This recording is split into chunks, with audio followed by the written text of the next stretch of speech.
narzędzia to jest coś, na czym nie warto oszczędzać.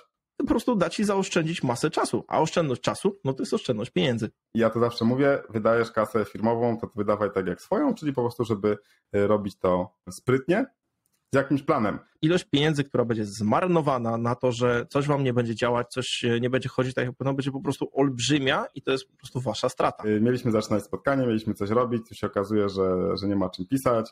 Nie można oszczędzać właśnie na rzeczach, które są potrzebne, mało tego, trzeba ich mieć w zapasie. Nie gadamy, nagrywamy.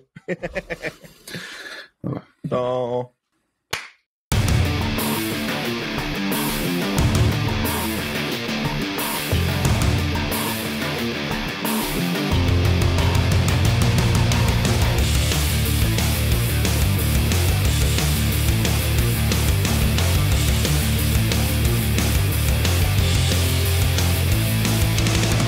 Cześć, witajcie w Nerd Management. Z tej strony Paweł Rykowski i Krzysztof Rakowski. W dzisiejszym odcinku porozmawiamy sobie trochę o sprzęcie i o rzeczach, które nam się przydają, ale na które z jakiegoś dziwnego powodu nie chcemy wydawać pieniędzy. Krzychu, jak to z tym jest? No właśnie, pamiętacie w czasach biurowych, kiedy spędzaliśmy większość czasu w biurze, gdy mieliśmy spotkania w jakichś salkach z białą tablicą, przeważnie było tak, że albo nie było markerów takich do pisania po tym, albo tak 70 do 90% tych markerów były wypisane i potem mieliśmy zaczynać spotkanie, mieliśmy coś robić, to się okazuje, że nie ma czym pisać, bieganie, szukanie do recepcji, tam koleżanka w szafie ma schowane i wydziela, albo akurat nie było zakupionych i był z tym problem. I już mamy 5 minut przerwy, 10 minut przerwy, razy 10 osób, wysoko opłacanych deweloperów, to już się robi całkiem niezła kwota. O tym chcielibyśmy pogadać, żeby przypomnieć wam i sobie również, że narzędzia to jest coś, na czym nie warto oszczędzać. Tutaj gwiazdka to nie znaczy, że należy sypać na to kasą, ale że warto się zastanowić nad tym, że są jakieś rzeczy takie właśnie jak te markery, które po prostu trzeba mieć. Ty, Paweł, organizowałeś event stormingi wielokrotnie. Największy event storming dotychczas na świecie? Jeden z największych na świecie, gdzie tam było ponad 50 osób, ponad 2,5 tysiąca kartek żeśmy przykleili i to tak właśnie o to chodzi, że nie można oszczędzać właśnie na rzeczach, które są potrzebne, mało tego, trzeba ich mieć w zapasie, czy to będą markery, czy to będą karteczki, ale też to się tyczy wszelkiego typu licencji i narzędziach, które ułatwiają nam codzienną pracę, no bo podlinkujemy w notatkach do tego odcinka prezentację, którą robiłem już parę lat temu na For Developers, czyli skąd się bierze twoja wypłata. Bo tam dokładnie pokazywałem już ładnych parę lat temu, że skąd bierze się kasa i jak można te pieniądze marnować, zwłaszcza na spotkaniach. Mamy problem, tu czegoś brakuje, tu coś nie działa, a tutaj mikrofon jest nie taki, a tutaj słuchawki są nie takie, a tutaj marker nie pisze, a tutaj gąbka nie ściera i to po prostu marnuje się cenny czas, który w porównaniu do kosztów markera, czy do kosztów mikrofonu, czy sprzętu jakiegokolwiek, który będzie wspomagał waszą pracę i waszych ludzi, jest praktycznie marginalny. Dlatego warto się przyjrzeć, z jakich narzędzi korzystamy, w jakim środowisku pracujemy i co może nam usprawnić pracę. Tutaj odnosząc się do twojej gwiazdki, pamiętajcie, że wiele rzeczy, narzędzi, bo w tej chwili w większości pracujemy zdalnie, więc w większości to będą już narzędzia cyfrowe, dają możliwość przetestowania, sprawdzenia, czy dane narzędzie dla was będzie ok, czy nie będzie ok. Często są to jakieś demówki, takie konta trialowe na jakieś 30 dni na przykład i wtedy możecie to wszystko wziąć, przetestować, sprawdzić, czy po prostu wam się zadziała. I jeżeli zadziała, to nie ma sensu oszczędzać, czy bronić się, że nie, w tym roku to już budżet zaklepany i tutaj nic tego nie będzie, bo ilość pieniędzy, która będzie zmarnowana na to, że coś wam nie będzie działać, coś nie będzie chodzić tak jak powinno, będzie po prostu olbrzymia i to jest po prostu wasza strata. Tak, więc pierwszy krok, który proponuję, to zmienić takie podejście, które wielu z nas ma, menedżerowie, ale również nasi koledzy i koleżanki z zespołów, że z góry się zakłada, że nie ma takiej możliwości, że nie będziemy kupować jakichś rzeczy. I miałem takie sytuacje, że ktoś mówił, fajnie by było coś tam mieć, przybory czy jakaś usługa za, 100-200 zł, ale w ogóle do mnie nie przyszedł, bo założył, że nie. A potem się okazało, że to nie był żaden problem, żeby coś takiego kupić i widziałem to zdziwienie w tych oczach i zawsze mi się robiło wtedy smutno, że to są drobne rzeczy i warto po prostu to doprowadzić, zrealizować. Czyli pierwsza rzecz to zmienić takie nastawienie, Jeżeli ty jako menedżer dysponujesz budżetem, to też zmień to nastawienie, że nie będziemy nic kupować, tylko jakieś super ważne rzeczy, które były zaplanowane rok temu w budżecie. Czasem po prostu warto się zastanowić nad tym, jaka będzie z tego korzyść. Gdy już zmienimy ten mindset, też taki inny sposób podejścia, który czasem widzę, to jest, że im coś ma wyższą cenę, tym jest lepsze.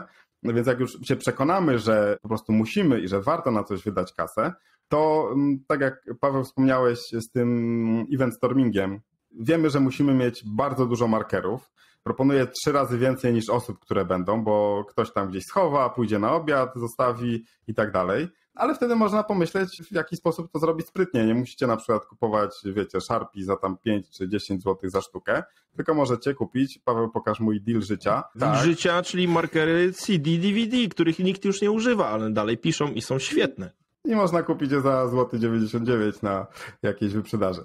Więc warto do tego mądrze po prostu podejść. Z jednej strony namawiamy, żeby mieć swobodniejsze podejście do tej kasy, ale z drugiej strony, ja to zawsze mówię, wydajesz kasę firmową, to wydawaj tak jak swoją, czyli po prostu, żeby robić to sprytnie, z jakimś planem. Pamiętam, jak jechaliśmy na event storming do Rumunii, to kupiłem testowo chyba z kilkanaście rodzajów karteczek i potem z Pawłem przyklejaliśmy i testowaliśmy, na ile się lepią do ściany i czy odpadają, czy nie odpadają, żeby właśnie znaleźć takie, które będą spełniały swoje zadanie, ale też nas nie zrujnują. I to jak widzicie, to się właśnie sprawdza, bo małym kosztem można coś przetestować, można to sprawdzić, zobaczyć, czy na dużą skalę to się nada i wtedy wziąć to, co wam jest naprawdę potrzebne, bo często jest tak, że drogie usługi czy drogie rzeczy wcale tak naprawdę nie są lepsze od tych, które są tanie. Wystarczy, żeby pomyśleć i podejść do tego w sposób taki nieszablonowy, czyli wyjść trochę z tego pudełka, że tutaj jest jeden dostawca i ja muszę iść do niego, tylko się po prostu rozejrzeć i zobaczyć i potestować. I to jest też fajna rzecz dla waszych ludzi, którzy coś chcą, na zasadzie, słuchaj, zobacz, ale nie na zasadzie, bo ty musisz zobaczyć, bo musisz znaleźć najtańsze na rynku. Nie, ty po prostu zobacz, poeksperymentuj, pobaw się, a może w międzyczasie dojdziesz do tego, że ty potrzebujesz zupełnie czegoś innego i po prostu weźmiemy wtedy to, co ci dokładnie jest potrzebne i po prostu da ci zaoszczędzić masę czasu, a oszczędność czasu, no to jest oszczędność pieniędzy. Jest jednak tutaj pewien haczyk. Osoby, które mają własną działalność albo w małych firmach, dla nich pewnie to nie jest znane, ale w dużych firmach, w dużych korporacjach czasem można się nabawić takiej frustracji, że kurczę, przecież to nie jest duży wydatek, żeby kupić deweloperom coś, a ładujemy niesamowite ilości pieniędzy w coś innego. Niestety w dużych firmach jest tak, że są budżety, są przegródki i czasem nie można tego zrobić po prostu od ręki, czyli wziąć budżet na wyjścia firmowe i wydać je na monitory. To nie jest coś takiego, co można zrobić od razu, ale czasem też można i właśnie warto nie zakładać, że się nie da. Odeślemy do naszego ulubionego odcinka o przekleństwie założeń. A odnoszę się do tego przykładu z budżetem na wyjścia firmowe i monitory, bo to jest właśnie coś, co u nas zrobiliśmy. Potrzebowaliśmy specjalnych monitorów, które chcieliśmy kupić, ale nie mieliśmy na to budżetu, więc pogrzebaliśmy gdzieś tam w Excelach. Okazało się, że mamy niewykorzystany budżet na wyjścia firmowe i w dużym korpo to nie jest wcale tak łatwo po prostu wziąć tę kasę i wydać, ale poszukaliśmy, no i się udało. Więc to, co mogę polecić tym z wam, którzy pracują w dużych firmach, które mają trochę sztywniejsze zasady, żeby z góry się nie poddawać, ale nie zakładać też i nie frustrować się z tym, że nie uda się tego zrobić od razu. Tylko po prostu poszukać możliwości, dotrzeć do osoby, która tym zarządza, dowiedzieć się, jak to jest rozliczane finansowo i spróbować przekonać, przygotować jakąś argumentację, policzyć dobrze, zrobić Excelka i spróbować to przeforsować. I dodałbym jeszcze jedną rzecz, bo jeżeli pracujesz na własnej działalności, no to uważaj na księgową, bo jeżeli księgowa ci powie, żebyś kupował, bo będziesz generować sobie koszty, wtedy tym bardziej dobrze policz, czy ty na pewno tego potrzebujesz, czy to jest coś, co realnie ci zaoszczędzi czas, no bo księgowi mają to do siebie, że oni widzą właśnie Excela, widzą to, że no, im więcej kosztów wygenerujesz, mniej podatku zapłacisz, to jest bzdurą, bo de facto wydasz pieniądze, których miałeś nie wydawać, więc tego nie rób i uważaj też na to, żeby twój biznes zarabiał, oszczędzał tam, gdzie trzeba i nie generował po prostu kosztów, które są bzdurne. A to myślę, że się tyczy i małej firmy, i dużej firmy tak samo. Tak jest, więc podsumowując, nie oszczędzajcie na markerach ani na innych narzędziach, ale gdy już podejmiecie decyzję, że będziecie coś kupować, no to podejmujcie te decyzje mądrze i wydawajcie kasę z rozsądkiem. A żeby być na bieżąco z informacjami, które przedstawiamy w Dirt Management, zapisujcie się do newslettera, subskrybujcie nasz kanał i dzięki temu będziemy mogli się zobaczyć już za tydzień we wtorek o 8 rano. Trzymajcie się. Cześć! Cześć!